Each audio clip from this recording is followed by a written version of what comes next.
सन 1981ची गोष्ट आहे. केरबा, रामू, शिरपा हे सगळे त्यांचा व्यापार संपवून घराकडे निघाले. हे सर्व कपडे, धान्य, तर कोणी किराणा सामान करणारे व्यापारी होते. प्रत्येकजण यातील एक व्यापार करत होते. 7 दिवसात हे प्रत्येक दिवशी वेगवेगळ्या गावात जात असत. म्हणजे ज्या दिवशी ज्या गावाचा आठवडी बाजार असेल त्या दिवशी हे तिघे त्या ठिकाणी जात असत. त्या काळात गाव भागात एवढी प्रगती नव्हती. झाली रस्ते खराब आणि काही ठिकाणी मातीचे म्हणजेच पाऊलवाट. तरीही उदर असणारी भूक भागवण्यासाठी मुलाबाळांच्या शिक्षणासाठी हे तिघे व्यापार करत होते. सर्व काही पावसावर अवलंबून होतं. पण यावेळी पाऊस इतक्या प्रमाणात पडला नव्हता. कारण पाऊस पडला तर सर्व लोक पैसे खर्च करत असे. जर नाही पडला तर कोणीही मोठ्या प्रमाणात खरेदी करत नसत. परिणामी या तिघांना पण नुकसान होत होतं. तिघे जरी वेगवेगळा व्यापार करत असले तरी सोबत असतं गाव एक, शेजारपण, तसेच लहानपण सुद्धा सोबत. त्यामुळे एकमेकांना कधी वेगळं केलं नाही. तसेच जर कोणी एक बाजाराला गेलं नाही तर बाकी दोघे लवकर घरी येत असत.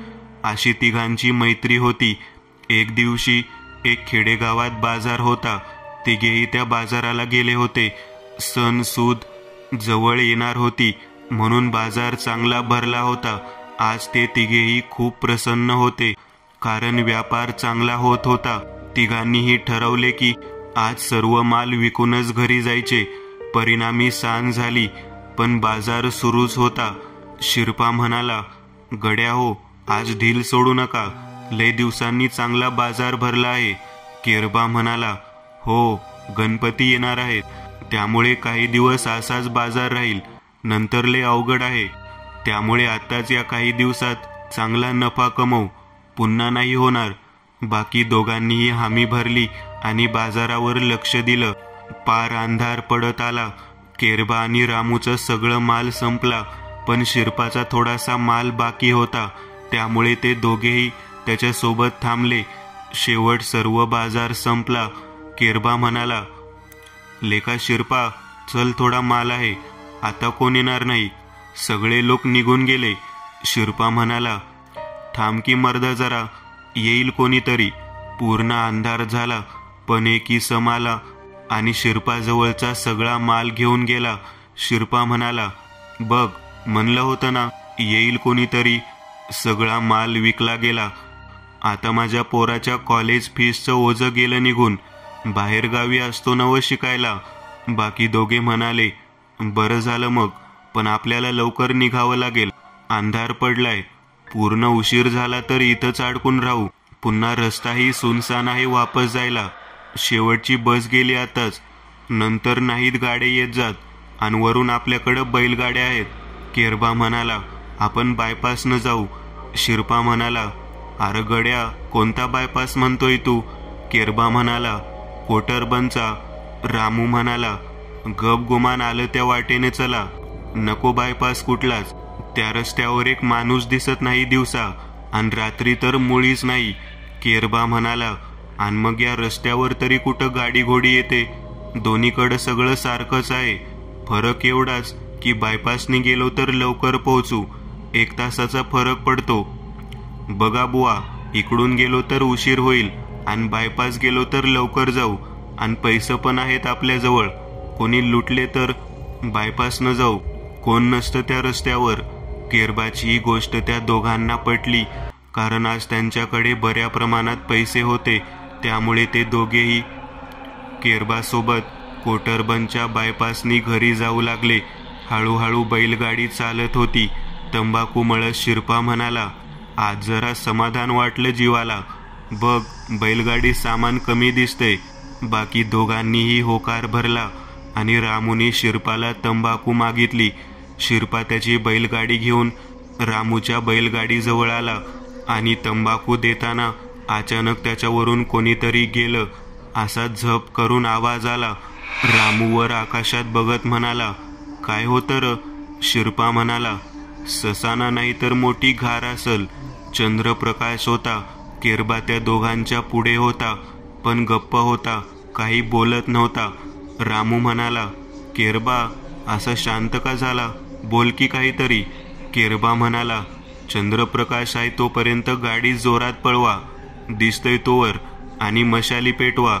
चला लवकर घरी जाऊ. असं बोलणं ऐकून बाकी दोघे जरा शांत झाले आणि तो जे म्हणतोय तसे दोघांनी केले. आता तिघेही गाड्या जोरात पळवत होते. अचानक तिघांचे बैल कसा तरी व्यवहार करू लागले. हे बघून शिरपा म्हणाला, आता यांना काय झाले? ते बैल त्यांच्या बैलगाड्या वेगवेगळ्या दिशेला घेऊन जात होते. यावेळी रामू म्हणाला, केरबा, यांना काहीतरी दिसले गड्या. एखादं जंगली जनावर आहे वाटतं जवळपास. चला चला, जोरात बैलगाडी पळवा. तिघेही जोरात गाडी पळवू लागले. बैलही सैरावैरा धावत होते. बैलगाडी अशी धावत होती जणू एखादी मोटर गाडी आहे. काही वेळ झाल्यानंतर पळून पळून बैल थकले. ते इतके थकले होते की अक्षरशः त्यांच्या तोंडातून फेस येत होता. तेही तिघांचे बैल. तिघांनीही त्यांना पाणी पाजले आणि त्या वेळात केरबा म्हणाला, गड्या हो, माझ्याकडून लई मोठी चूक झाली. आज पैशापायी मी सगळ्यांचा जीव धोक्यात टाकला, तुमचा, माझा आणि या मुक्या जनावरांचा.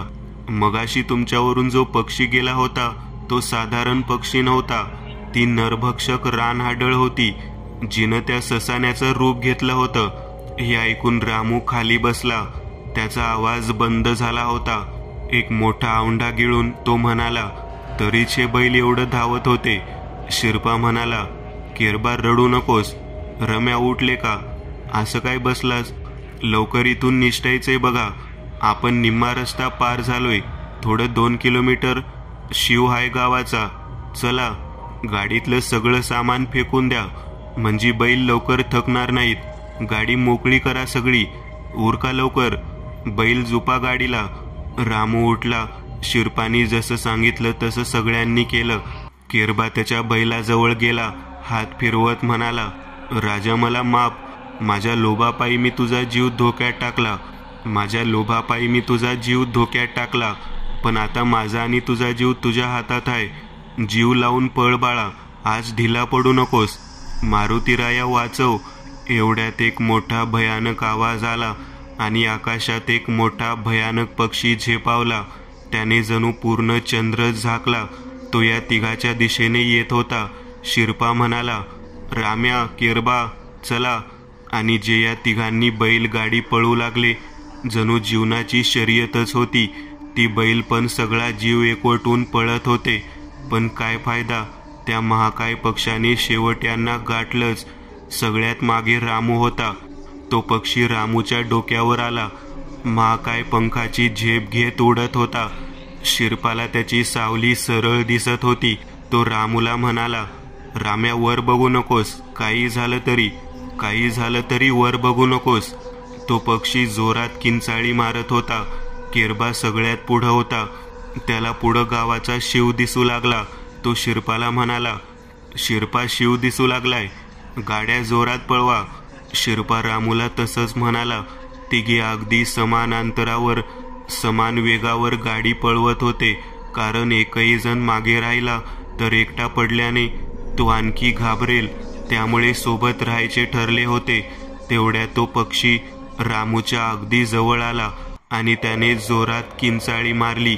तो इतका तीव्र होता की रामूने दोन्ही हाताने कान बंद केले. पण बैलगाडीची लगाम हातातून सुटली. काही क्षणातच बैलगाडी पलटली. हे शिरपानी बघितलं आणि मोठ्याने रामूच्या नावाने ओरडू लागला. केरबा म्हणाला, शिरपा, चल. आपण काही करू शकत नाही, नाहीतर आपले लेकरं बाळ अनाथ होतील. चल पुढं बघ, शिव आलाय गावचा. कसं तरी रामूला सोडून ते दोघेच पुढं निघून गेले. त्या भयानक पक्षाने 1-2 वारात रामू आणि त्याच्या बैलांचे प्राण हेरले आणि पुढे या दोघांच्या दिशेने निघाले. तेवढ्यात हे दोघे गावात शिरले होते. दोघेही केरबाच्या घराजवळ आले. दोघांनीही पटापट बैलांना मोकळे केले. बैल तरी मोठ्याने हांबरत होते. पाळलेले कुत्रे मोठ्याने भुंकत होते. केरबाने दरवाजा वाजवला. दार उघड. केरबाच्या बायकोने दार उघडले. केरबा आणि शिरपा सोबत दोघांचे बैल घेऊन घरात शिरले. केरबाची बायको म्हणाली, अहो काय झालं? आणि हे बैल कुठे घरात आणताय? बाहेर राहू द्या. केरबा म्हणाला. गप, हळू बोल. दरवाजा खिडक्या लावून घे. सांगतो सगळं. त्याला घाम फुटला. बायको रडू लागली. ते दोघेही एवढे घाबरले होते. काय झालं? बायकोने विचारले. तेवढ्यात एक मोठी भयानक किंचाळी ऐकू आली. ती ऐकून केरबाने लगेच त्याच्या बायकोचे तोंड दाबले, जेणेकरून ती ओरडू नये. केरबाने हळूच खिडकीच्या सांदीतून वर बघितले तर तो भयानक पक्षी वर गिरक्या घेत होता. एक त्याच्या घरावर. शिरपा केरबाच्या बायकोला म्हणाला, वहिनी, गोमूत्र आहे का घरात?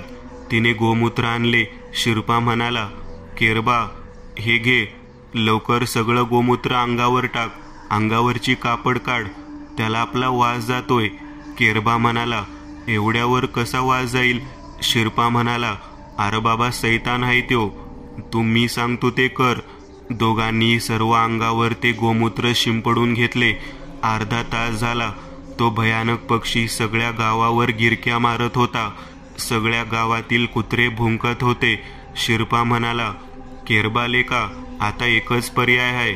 आग लावल्याशिवाय ह्यो काय जाणार नाही. गावकरी उठले. सगळ्यांनी त्याला पाहिले. भीतीने कोणी घराच्या बाहेर निघत नव्हते.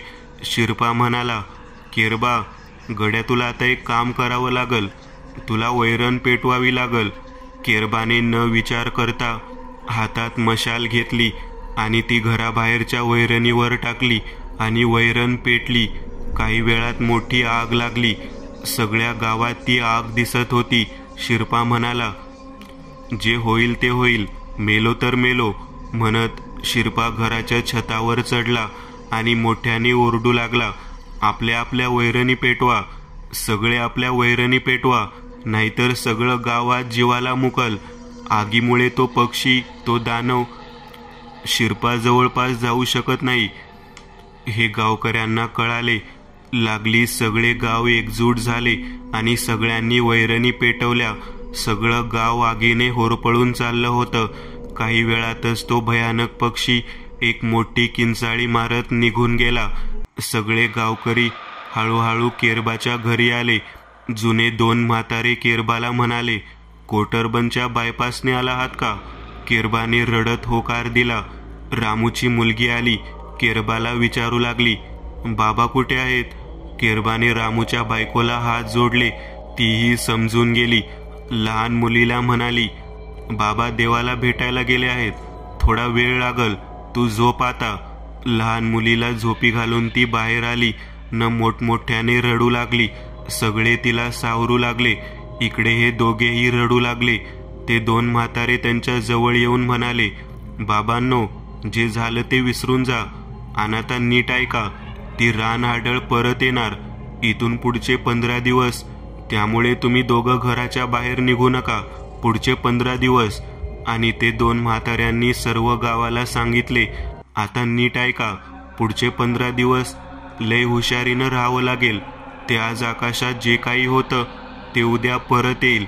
पण जर का गावात आग आणि उजेड जास्त दिसला तर लगेच परत जाईल. असं 15 दिवस ते रोज येईल. त्यामुळे उद्या सकाळी सगळे जणांनी इतकं लाकूड जमा करा.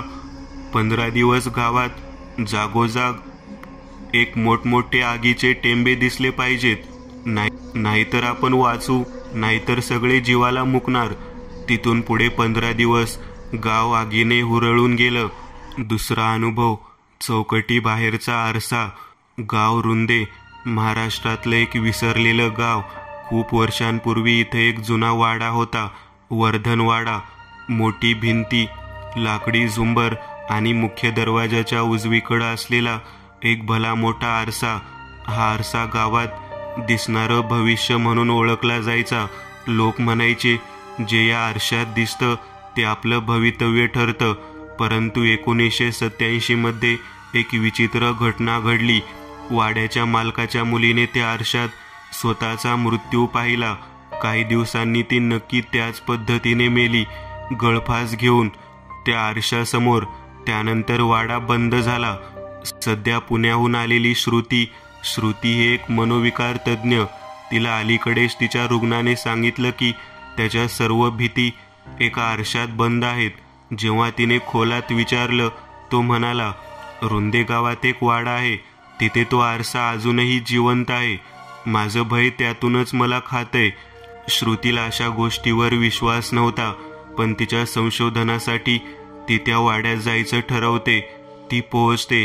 वाडा पूर्णतः ओसाड, आजूबाजूला फक्त सुसाट वारा, कोरडं झाड आणि भिंतीवर काळसर पट्ट्या.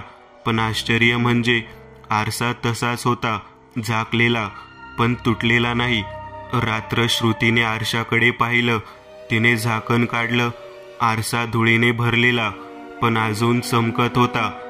अचानक तिच्या मागे कोणीच नसताना तिला आरशात तिचं स्वतःचं प्रतिबिंब दिसलं.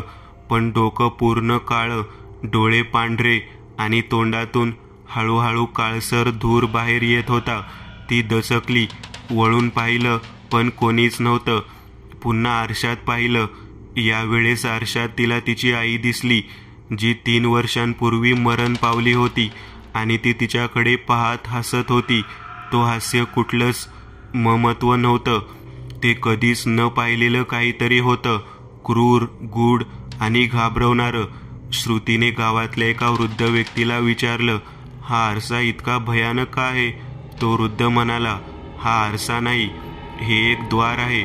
तो फक्त प्रतिबिंब दाखवत नाही, तर तुमचं आतलं भय प्रत्यक्षात आणतो. एकदा त्यात डोकावलं की जे तुम्हाला सगळ्यात जास्त त्रास देतं ते तुमच्या आयुष्यात वास्तव बनून येतं. श्रुतीला आठवलं, लहानपणी तिच्या आईने एकदा तिला जोरात मारलं होतं आणि म्हटलं होतं, तुझ्या डोक्यात वेड आहे, एक दिवस तू त्या वेड्याच्या इस्पितळातच मरशील. ती आठवण अजूनही तिला छळत होती. ती भीती कधीच संपली नव्हती. यावेळेस तिने स्वतःला सांभाळलं. ही फक्त एक भावना आहे, तिने स्वतःशी म्हटलं. पण जेव्हा तिने आरशात पाहिलं, तिला दिसली एक खोली, पांढऱ्या भिंती, एकटे झोपलेली ती आणि 2 डॉक्टर तिच्यावर नजर ठेवून उभे. हळूहळू त्या खोलीचं दार बंद झालं आणि आरशात ती ओरडू लागली मदतीसाठी. प्रत्यक्षात श्रुती शांत होती, पण तिचं प्रतिबिंब आरशात वेड्यासारखं वागत होतं. तोंडातून फेस, केस उपटलेले आणि डोळे रक्ताळलेले. ती मागे सरकली, घाबरली, पण पाय जणू गोठले होते. मग एक क्षण आरशातल्या श्रुतीने तिच्याकडे पाहिलं आणि हसत म्हटलं, तुला म्हणलं होतं ना, तू शेवटी इथंच येशील. गावकरी पहाटे जेव्हा वाड्याकडे आले तेव्हा आरशात श्रुतीचं प्रतिबिंब होतं, पण तिचं शरीर कुठंच नव्हतं. आरशात ती हसत उभी होती, पण डोळ्यातून रक्त येत होतं आणि ती साखळीने बांधलेली होती, जणू तिथेच बंदिस्त. आजही रुंदे गावातला वर्धनवाडा ओसाड आहे. आरसा अजूनही तसाच आहे, पण एक नवीन गोष्ट आता गावकरी सांगतात. त्या आरशात आता एक नवी बाई आहे, जी थेट तुमच्या आतलं भय तुमच्यावर सोडते. तिचं नाव श्रुती.